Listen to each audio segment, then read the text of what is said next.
Okay, let's get started. We're a minute behind. I'd like to be on time. So, hello everyone. Thank you for joining. My name is Ben Harvey. I'm the product manager at Market Dojo, looking after the roadmap and development for all of the Market Dojo products, from Market Dojo, Category Dojo, Contract Dojo, and Sim, and innovation. We've got loads now, and I look after all of them.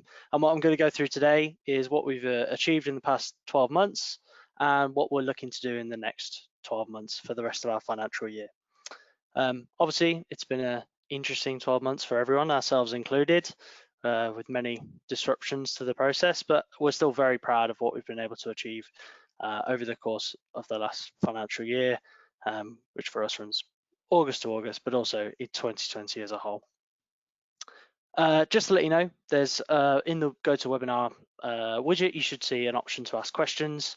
I'll get to the questions at the end, but please feel free to ask as many as you like as we go through the presentation, and I'll make sure to cover everything as a part of the process.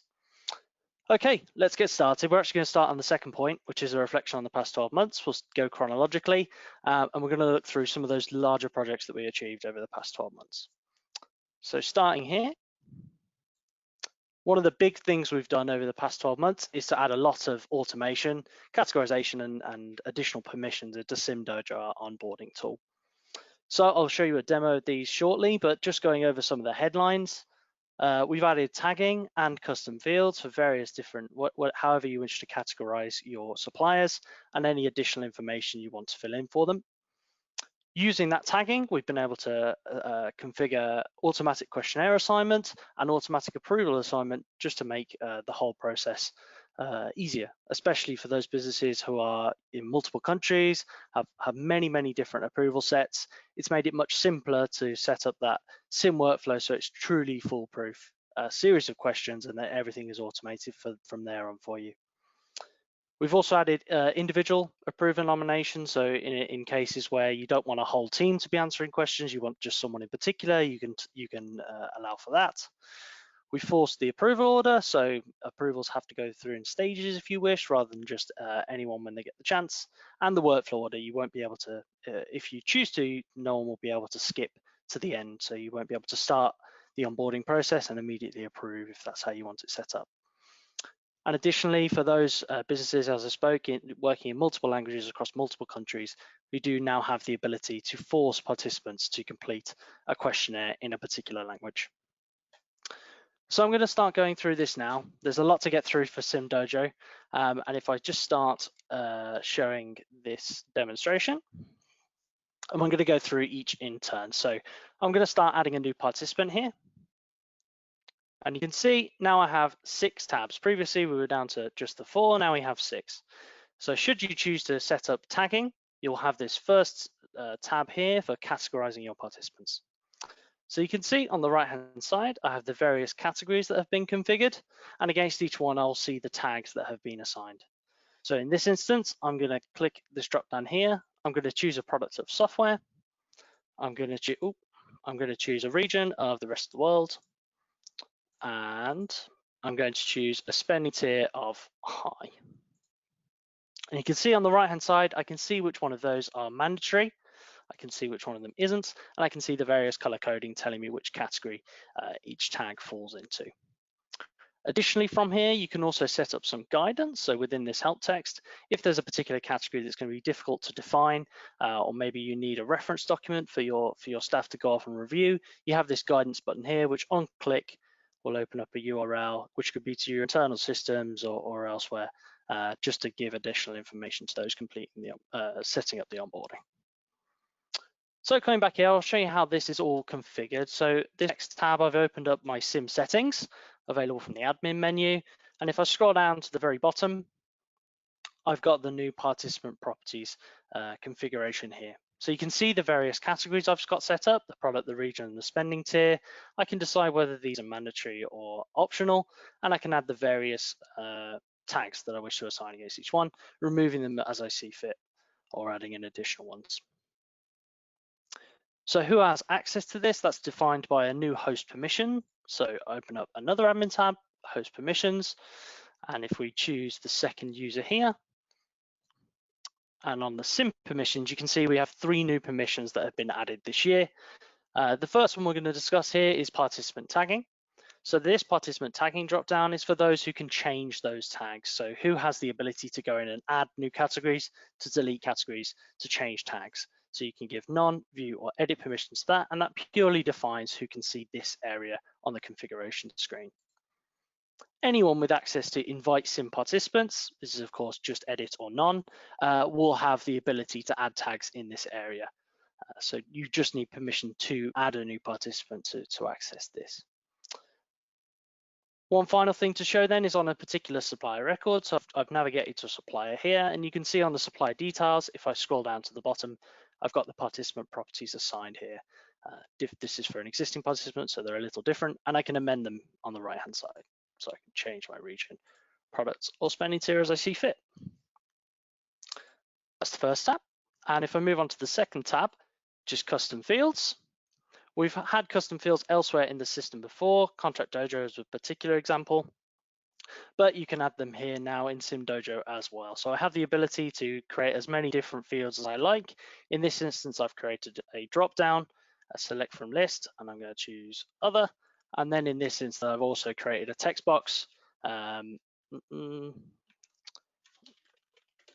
let's type in anything we like there. So going through similar to tagging, how is this configured? If we go to the configuration menu, just scrolling up slightly, you can see the custom fields here, and I've got my two assigned. So if I'm to add a new one, I can define the title, what type of field it's going to be, whether it's required, so mandatory, whether it's currently active, so you can disable these at any time, whether we include it, the window we're showing here, whether it's included in the invite configuration, and whether we show it in the participant summary list.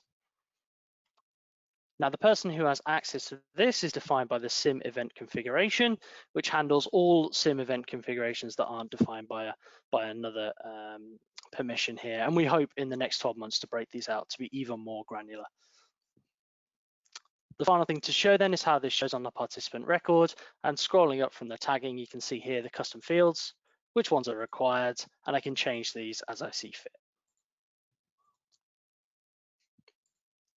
Now we get into the real power of what we've added to Sim Dojo this year. Now, previously, when navigating to this third tab, the questionnaires tab, these would have all been deselected by default. You would have to manually sort which questionnaires you wanted to select, and in some cases, that's led to mistaken selection or duplicate questionnaires sent out in multiple languages. So we wanted to make this as simple as possible. So based on the tags I've assigned on this first tab, software, rest of the world, and high, it's been determined that I have a high risk. So I've had this high risk questionnaire selected automatically. I also have a basic details questionnaire that is selected no matter who I'm putting through this process. And you can see that I get the no entry sign when I try to add these because they're defined by the tagging. I can come in and add additional questionnaires if I see fit. So the optional extra questionnaire there, I can add if I would like to. So how is this configured? Well, if we go to if we go to the questionnaire itself, navigating through Sim Dojo, and we go to that high risk questionnaire that I was just assigned, you can see here we now have the option to add auto selection conditions. And if I click on that auto selection conditions, you can see how this works. So this is performed by a series of logic questions. You can make it as complex or as simple as you like. So in this particular case, I just have one line. And what I'm asking is if the number of tags chosen from are they the rest of the world, are they a high spend tier or a top spend tier is more than 0. So if one or more of those is selected, then this questionnaire will be assigned. So in this case, I'd actually selected all of them. So that's fine as well. That's more than 0. So this questionnaire is automatically assigned. I can make this as complex as I like. So we've made this applicable to handle pretty much any scenario. We're happy to talk that through if you have a particular scenario you want to go through with us. But as you can see, I can add as many additional conditions as I like, and the logic starts to get quite complex. So we've started out with this simple example, but for those of you who have very complicated criteria, I'm sure you're aware of what you need this to provide, and you can have logic gates at as many levels as you like and add in as many tags as you like to each area, selecting whether things should be equal to, less than, more than a particular number. So I'm going to cancel this out here. One thing to note is that on the supplier record, because this is defined by tagging, should I come in and wish to change my tagging, if I go for the rest of the world, for instance, that's now going to make this particular participant a high tier. They need to fill in the high tier questionnaire. So I have this option to update the workflow assignments, and on click of that, what will happen is that this participant will have been assigned an additional questionnaire. What won't happen is that their existing questionnaires will be removed. That they will stay within the system, but any additional questionnaires that they should have been asked to provide based on the new tags will be presented to them, and you'll be able to access them via the questionnaires dropdown. So you can see the high risk questionnaire is now there. Additional thing to show is that on the decisions tab, for this particular participant, what we're going to see is that against each questionnaire, I can see how this has been chosen. So I can now choose to remove the low risk questionnaire should I see fit. It was previously selected by tagging, but now I don't have to complete it, so I can remove that if I wish. But the top two you can see have been auto selected using the tagging. So you won't be able to remove those until you remove the relevant tags. So that's the first step of the automation. If we go back to our new participant pop-up, looking at the assigning responsibilities tab, it's the same as ever. Got sidetracked there. So you assign who has this, who has ownership over this supplier. Moving on to the fifth tab is what I'm talking about. Selecting the approvers. There are several new things to note here. First of all is that I no longer have the ability to select my approver. And that's because we have done a similar thing to the approvals as we've just shown for the questionnaire. So if I go to this approvals tab, I've actually ended up being high risk. And you can see under the auto selection criteria,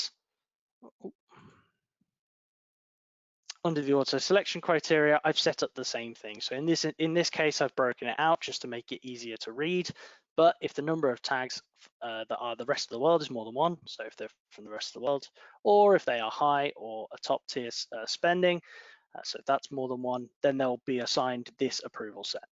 So you may wish to chop and change this based on the questionnaires or approval sets. So particularly useful if you've got approvers in various different countries or approvers for various different products. If you assign the relevant tags, that will automatically assign the relevant questionnaires for that country or product, and then you can flow it through so that that reaches the right person. So the approvers are performed by the correct person. Two more things to note here.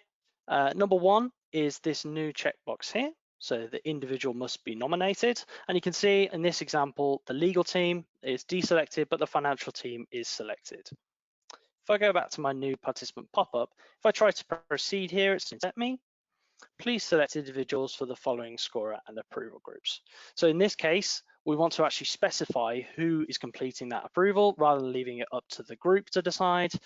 So for the legal team, I can leave it as any group member if I wish, but for the financial team, I have that asterisk there that tells me I need to select someone.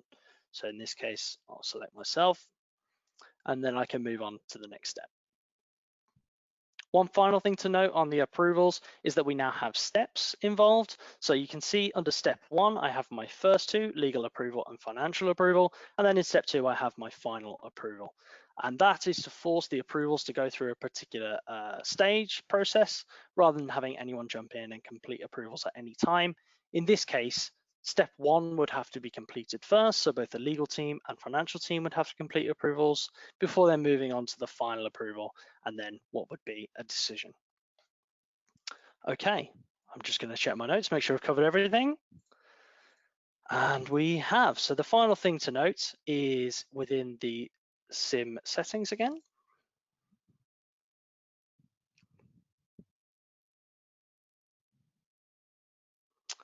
And if we scroll down here, we have this option called workflow. So only admins are able to override the workflow. What this means is that you can force participants to have to go through every stage of the workflow. So that's submitting the questionnaires, scoring of the questionnaires if you have it, the approvals before a decision is made. Currently, previously in SimDojo, decisions could be made at any time. Obviously, relevance notes should be added if that's performed, but now you cannot allow people to do it. So only admins can be granted this access. So in this case, I'm currently logged in as an admin user. So if I go back to this participant here who has not completed their submission is still in progress, I have the ability to click approve. And as an admin, I can complete this approval, but I have this warning here: approve supplier, although not all approvals have been made. So none of the approvals have been made, but I can still accept them and move them to onboarding complete. If I now switch to a non-admin user, which is here I'm logged in as BH user 2, so non-admin user, I'm going to attempt to approve them here.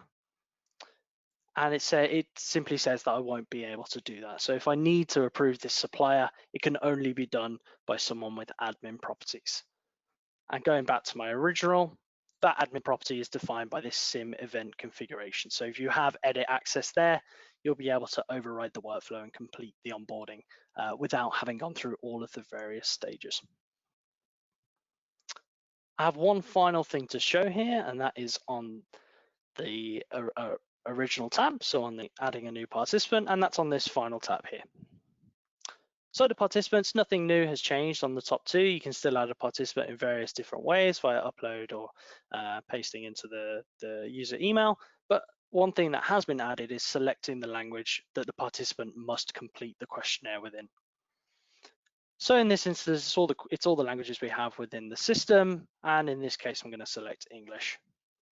But in a prior selection, so I'm going to go to a record here, back to my record, and if I go to the supplier details on this particular supplier, in this case, I actually selected German. So this participant must complete the questionnaire within German. So the power of this being that we're aware of multiple companies having users who can speak many languages and may choose to work in one language, but themselves communicate with another. Well, this defines that maybe they are both very gifted in English and German, but we actually really need them to complete this in German because that's what the languages that our approvers will most understand. I can force them to do so. So moving to the participant in question, if I go back to my Sim Dojo, if I go back home, sorry, let's go back to the home page. And I'm going to move, you can clearly see everything is in English here. Everything is in English. So the event invitations, current events, everything is within English. If I choose to go to the event, click on the Sim Dojo event. Out of my control, it's been changed to German. So you can see here everything in German. And actually, if I go to my questions, I'm now receiving the German version of this questionnaire. So you can see I've changed it here, and I'll now show you how to set that up. So coming back to my original user, if I go back,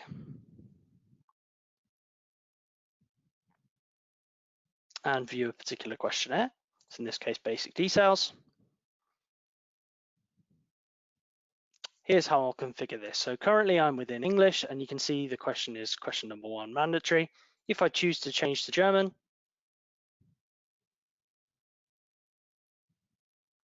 what you can then see is that everything changes to German, and I can actually go in and edit the questions so that they are now in German.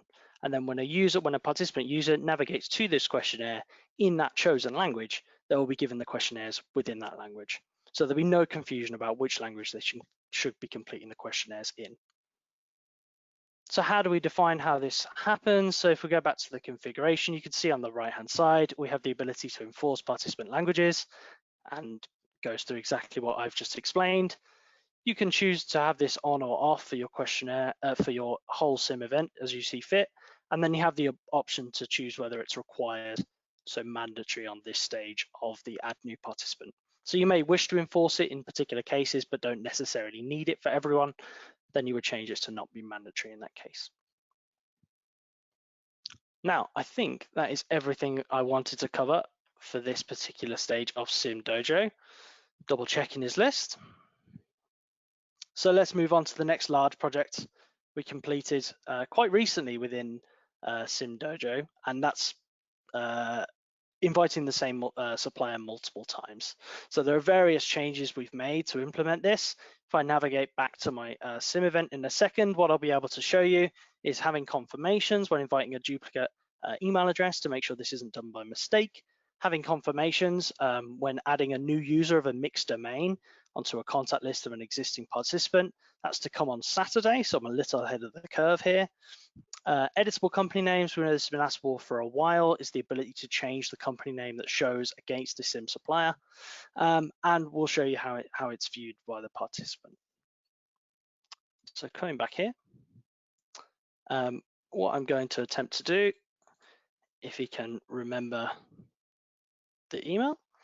So this is the same user that I've invited multiple times to this event already, and if I attempt to add them now, in German, because it's in German. Change it back to English. There we go.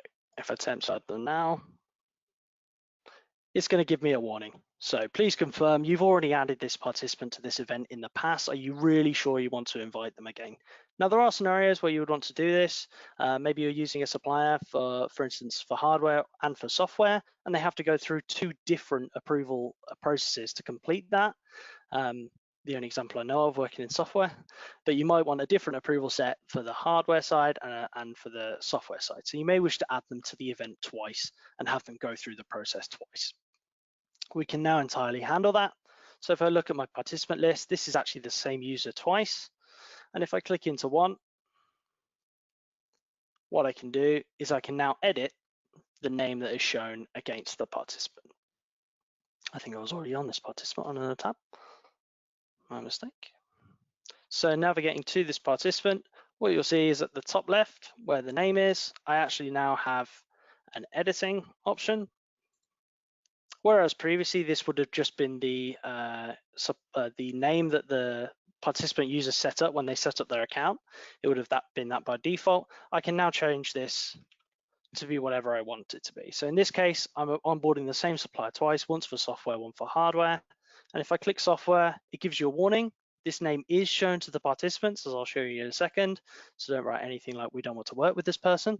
But you can define exactly what that name is. So if I want to make that change, it will let me do it. Participant one software. Now, if I log in as that participant, and if I go back to the home page, what you can see is under the onboarding widget, I can see the company name that's been assigned. So I've been invited to the same event twice, Sim Dojo event, but my company is different on the different two. So participant 2 and participant 1 software. Navigating to the event as participant 1 software, you can see in the top right, I have the ability to change which participant I'm acting as. So I have that ability here. I don't want to act as this one anymore. I want to act as participant 2, and I can do that from this point. Another thing to note is that emails also sent from the system will contain this company name. So it'll be very clear to the participants which company or which element of the onboarding they're supposed to act on behalf of.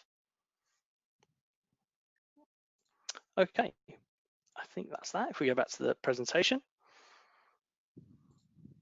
The next thing I want to show you is the removal of scoring. We added this a couple of months ago to both Market Dojo and Sim Dojo. And the power of this is that previously when completing scores, if you completed a score by mistake and realized you don't actually have the intel to give an accurate score for that question, there was no way you could remove it. So we've added that ability. Even in cases of Sim where the process has moved on, it will jump to the correct onboarding status. So if we go back to my user, and I'm going to look at this MD event as an example, and I'm looking at my questionnaire responses here. And you can see I've already scored all 3 responses, but now I have this ability just to delete this here, and it'll give me a little confirmation. But as I do so, it will revert back to giving that person no score. So quick, simple change that will hopefully make life a lot simpler. One of our largest projects through 2020 was really improving the performance of our advanced lots feature. So we wanted to get this to a point where you could pretty much handle anything within the tool. And the first stage of that was to allow as many cells as we can within the process. So over many months, worked very tirelessly, our developers, to make this as slick as possible. And where previously we could handle around 500 cells, they've improved that tenfold, slightly more than tenfold actually, not accurate numbers, to bring it up to 5,000 cells that we're able to handle. We've also updated the user interface, just changing small things along the way. Be very familiar to it if you've seen it before, but things like automatically making all prices ranked, for instance, within, and just making it an overall slicker experience to navigate through advanced lots. In doing so, we also reduce the amount of memory it takes to load the page and to generally interact with advanced lots. So in cases of 5,000 cells, we don't just handle it, but in many cases faster than the 500 that went before. And similarly, for participants, we've made the whole process much slicker in terms of the UI and loading times, so you'll be able to get much faster responses from your suppliers. But then additionally, we did add the first of our new features, and I'll touch on other things we're going to add in the future. But currently, if you wanted to have access to hide columns and totals from your participants, please get in touch with us. This is an ability we can now provide. It's not there by default, but if you are interested, we can give you access to this, and I'll show it off now. So going back, and I'll jump into this advanced slots event that I've set up here. And if I go to my RFQ, you can see I just have the two. I need to be in edit mode.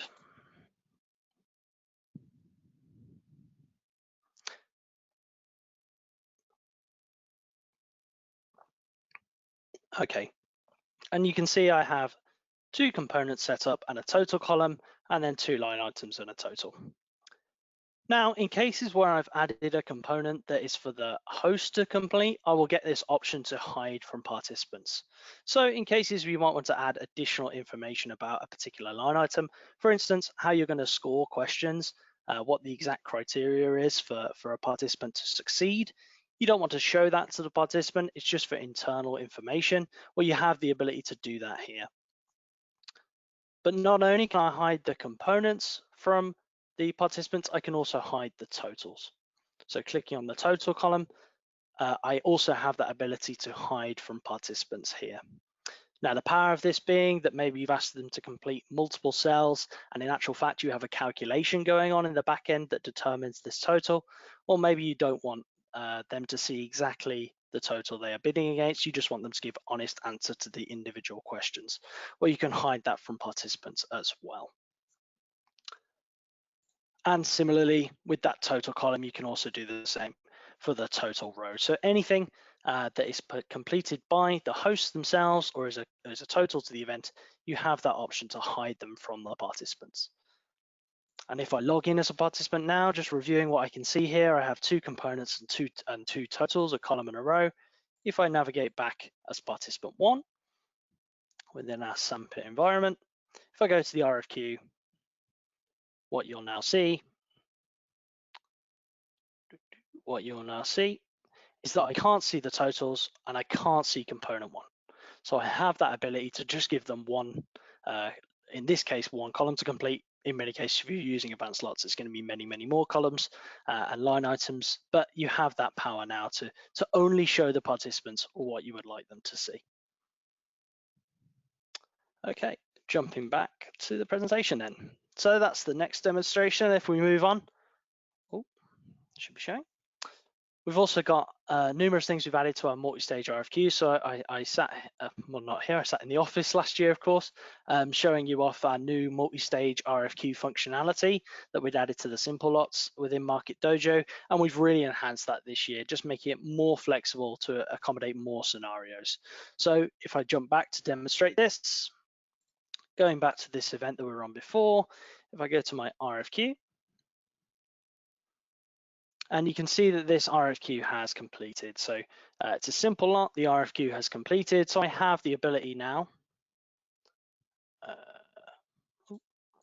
What's happened here? That's a good question. What we're going to do is I'm acting as participant one. There we go. There's always something. Demo can never go entirely smoothly, even with all the tabs open first. So the RFQ deadline has completed. I'm here as the host. I now have this ability to add another round. So if I add another round, you'll see the first of the changes we've added here. Just quickly refresh.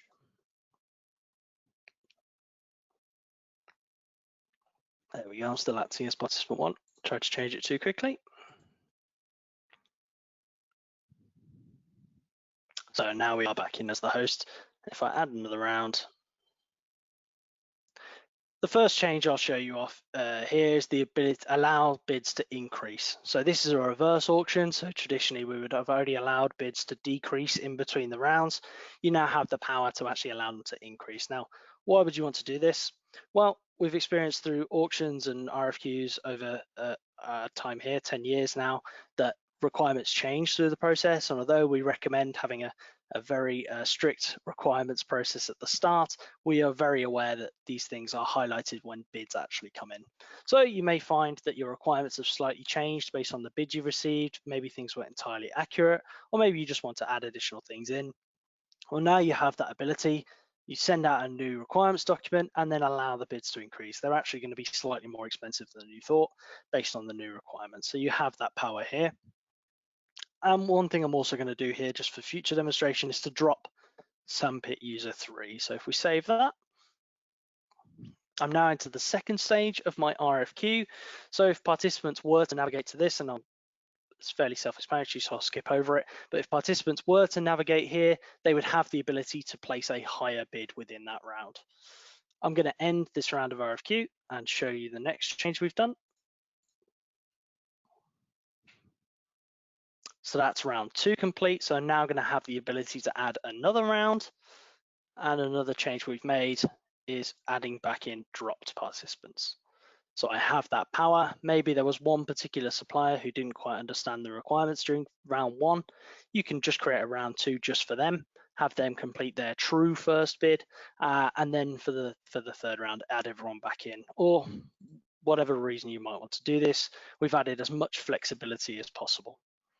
And another element of that is where you've dropped suppliers in the past, their best bids will still show across all of the tabs. So the best overall bid will show bids from those who've been dropped and those who haven't. And looking back through the previous rounds, similar, it won't matter whether the person has been dropped or not, you'll still see their bids. Okay. One more thing to show off that our support team is incredibly proud of is Help Dojo. We've been through this last year, showing the information and guidance that is available within the Help Dojo pop-up. But another feature that we've started to really implement this year is the new feature alerts. So if I come back here and go to my Sim Dojo events, and shouldn't be a German anymore. If I go back to Market Dojo, Sim Dojo, apologies. If I go to my participant summary and show off one of the features I've just discussed, you've probably already seen it and wondered what it was. Maybe you've interacted with it already. Oh, that is a good question. Why is that not showing up? We may well have removed it this morning. It's a slightly older feature now, so we may well have got rid of it.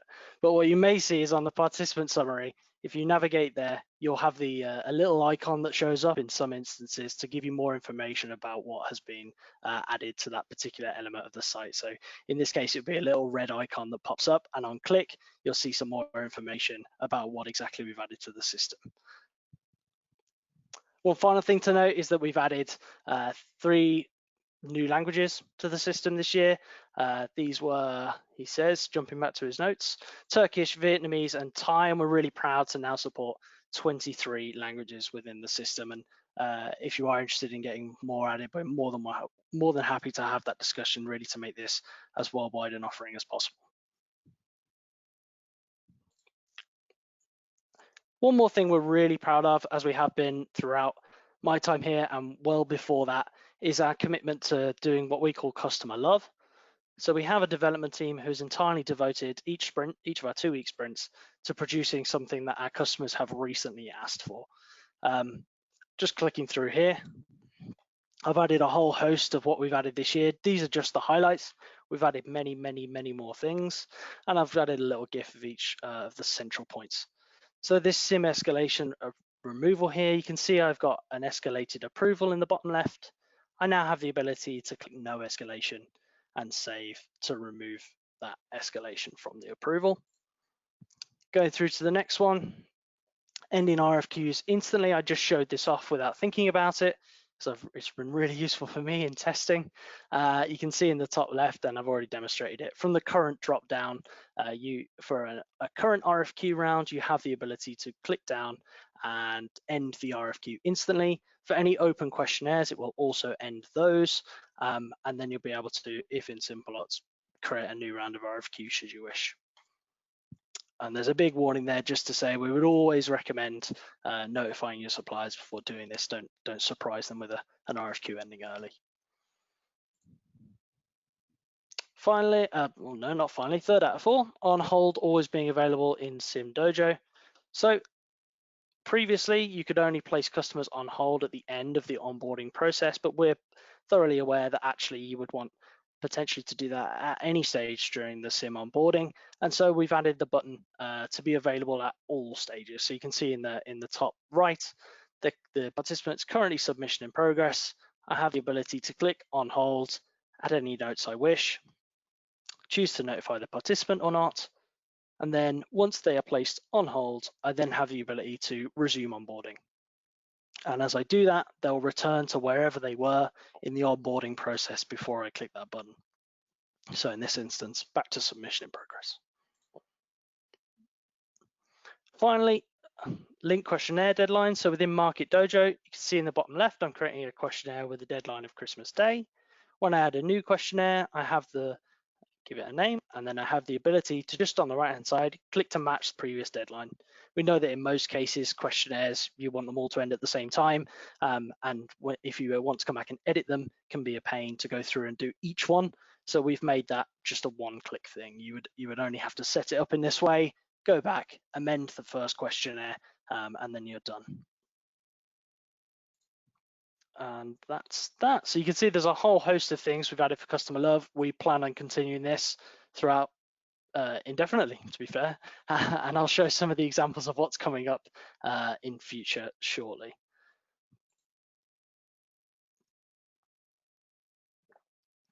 So that's the last 12 months. What are we looking at for the next 12 months? Well, our roadmap is planned until August. Our financial year runs until then. So you can see we've already made a start on some of these things. Q1 is complete. Supplier relationship management, we've started to work upon that, and I'll touch on that more shortly. And our advanced lot performance work was completed.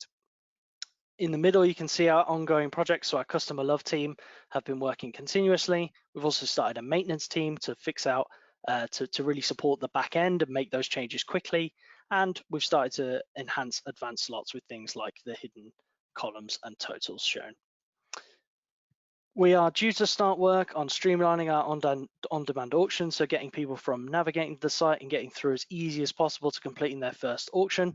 Work will start on that in February, as well enhancing our contract dojo importing to make that slicker, as slick as we possibly can. So that will continue into Q3, where we'll also look to add full front-end auditing. So we currently have auditing across the system, but it could be more user-friendly on the front end, just to make it as give you as much peace of mind as possible. And we're also going to really look to improve our dashboard. So our dashboard currently contains many different widgets for some modules and few for others. Well, we'd like to really enhance that, have the modules really focused upon in each widget and give you actions to take from there. And we'll also be looking at integrations we have the chance to add, whether that's credit check, risk, calendar, links, etc. And then towards the end of the year, we'll be completing a full review of all of our system and looking at where the user experience could really be improved, focusing on particular pages and particular modules to really enhance those.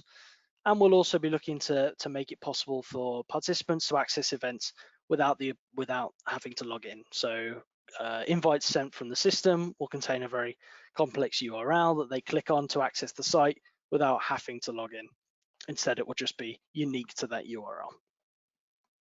Okay, that's the roadmap. So what are some of the things, going through them in details. Supplier relationship management I touched on last year, and we have started it within 2020. We plan on this being a central hub for all your procurement data. We're entirely aware that everyone at businesses has some kind of interaction with suppliers, and there isn't really anything like a CRM to really document all of that within one system. So we want to have that centralized information to make sure everyone's aware of everything that's going on in their supply chain. You'll have the ability to maintain and categorize those suppliers, similar to tagging and custom fields, and viewing those within powerful widgets on the front end to really get a good idea of everything going on in your supply chain.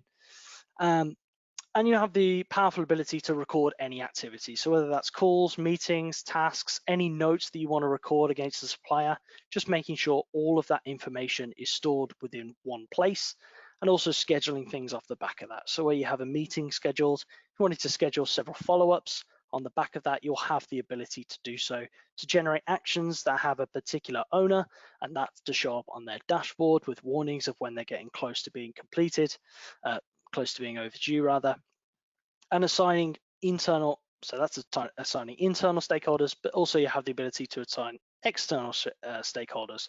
So being able to share documents and notes with suppliers in the lead up to events, perhaps a quarterly review. You can assign notes from the previous quarterly review and documents to send that out ahead of time so that they come to the meeting really prepared.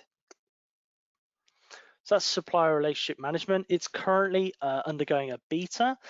So if you are interested in having a demo or beta access granted to you, please get in touch. My email address is ben.harvey@marketdojo.com, or else any of the sources on the Market Dojo homepage will be able to direct you to getting that access.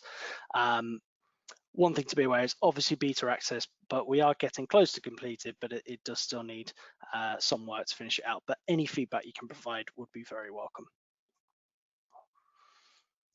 So that's the SRM. What else are we looking to add in 2021? Well, we're looking to add more advanced slot features. So I talked about the hidden cells we touched on previously. We also want to allow hosts to decide whether or not they want lot totals, so giving them more flexibility when creating the lots, trying to accommodate all scenarios you may have, and also allowing partial bids from participants, whereas now they have to complete all fields within a particular line item. We're now giving them more flexibility about what they can and cannot complete within advanced lots. Perhaps you want to set up various different scenarios in a particular lot, will allow you to do that. Customer love is going to continue, and here's a few things that we're looking to do at the turn of the year. So preventing participants from uploading directly to the documents tab as opposed to answering questions using the documents. So we're going to add that ability as a setting on the documents tab. Having specific escalation lists within SimDojo, so I showed the ability to remove escalations. We also want for each step of the escalation process to allow you to select the individuals who that can be escalated to, and forcing categories to be forcing events in Market Dojo to be categorized. So I showed you previously the tagging within SimDojo and how you can make that mandatory. We want to add similar power to Market Dojo just to iron out your reporting and make sure everything is labeled as it should be. But there's lots more. I touched on it during the roadmap sheet. So we're looking to add more powerful inbuilt analytics to our RFQs and auctions. So having pivot tables built within the tool to really enhance the data you can get out and analyzing bids. Slicker on-demand auctions, so that will be better not only for new users, but for everyone, making it quicker than ever to go from logging in or creating an account straight through to auction. Updating the dashboards I touched on earlier, making that powerful and really seeing where effort is required within the system from your end, or seeing where any actions are and how things are progressing. The user interface review, obviously, as with customer love, we're very open to hearing feedback on that, but we'll be in addition to that, we'll be undergoing a review with our internal UI people to understand what could exactly be improved. And the others I've touched on already, so improving that front-end audibility, crossover with the user experience there, and more integrations. Anything you're interested in, we are always welcome to hear ideas on integrations. And that is that, 45 minutes exactly. I'm very proud of myself there. Let me just have a look at any questions that have come in.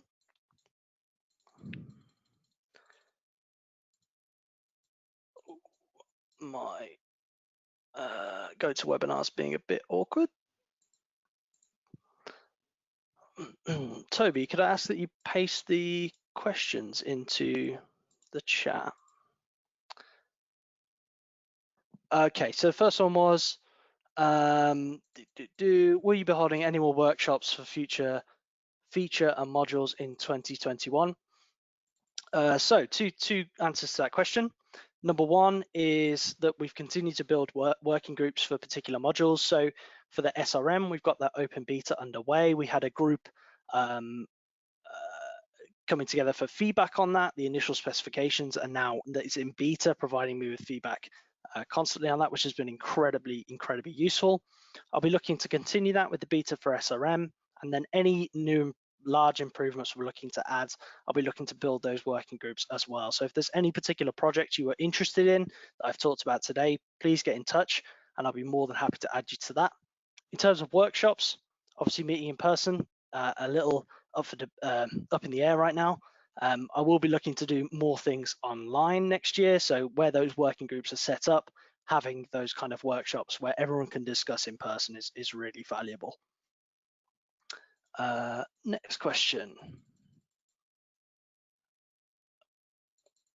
What feature are you most looking forward to in 2021? That would definitely be the SRM. Supplier relationship management is something that I personally have been working on for a very long time. We had the workshop about a year ago now, and it's been in the works for a while. And obviously with COVID and everything else, it's been a bit tricky to get it over the line, but I'm incredibly proud of how it looks now, and with the features to be added to it still, and all of the help I've had from customers and users throughout the year has been really valuable. It'd be really nice to get that over the line and get people using it in anger. Let's have a look. Would it be possible for a user to explore the beta version of SRM as a prospect? So two things to note on that. Number one is that from release, prospects will, as a prospect, misunderstood the question. SRM access as a prospect. Yeah, I would say that it's possible. I would have to probably, I need to get a demo site in place for you, or else set up a user that you can access it with. But yeah, I'd be more than happy to grant permission for a prospect to view it in beta access. There's already information on the website about what exactly it's going to entail, and there'll be things like free users. So 3 free users will be able to access the SRM indefinitely, with only limits on the number of activities they can create. So it will roll straight from a beta into being live when it does go live. So I'd be more than happy to do that if you wanted to contact us. One more then. So we're an existing client of Market Dojo. Is the intention for SRM? That's a great question, something I failed to touch on. So when you initially gain access to the SRM, so if you're navigating there as an existing user of Market Dojo, Sim Dojo, any of our other products, when you navigate to the SRM for the first time, what you'll see is that on click of a button, all of the database will be automatically generated for you. So it will contain information of all of the Market Dojo events that have taken place for a particular supplier, all of the SIM information, all of the documents that have been uploaded by them. And we'll sort the individuals into companies based on their email domains. So for instance, at marketdojo.com, all the individuals with that email domain will be placed in the Market Dojo account, and you'll be able to view all of the collated information there, or click to view a particular individual and view all of their collated information as well. So two things: you can start from scratch and start building the SRM up as your hub, or you can generate all of the existing data and it will be showing off everything they've done throughout our systems over the years. I'll just double check that was my last question. And that was the last question. Right, if we jump back to the slide, thank you very much everyone for attending. It's been very nice to show this off. All of mine and the development team and the rest of the team's feedback work for the past 12 months. It's really nice to be able to show that off. One thing we wanted to mention before moving on, we've got with Brexit on the horizon, and that's all I'm going to say about that. We've added in the RFI We're looking to add an RFI in the near future about how your supply chain and costs might be impacted from the 1st of January or whenever Brexit does go through. If you wanted to get in touch with us to get more information, we'll be happy to do that, but else watch this space because we'll be sending out something in the coming weeks to give you more information on that Brexit RFI, just to get more of an understanding of how your business is going to proceed. And I think that's it. It's been lovely talking to you, and we will do the same thing next year. I'm sure you'll hear from me before that around the SRM when that is released. But other than that, thank you very much for attending, and have a nice rest of your day and a Merry Christmas. Thank you very much.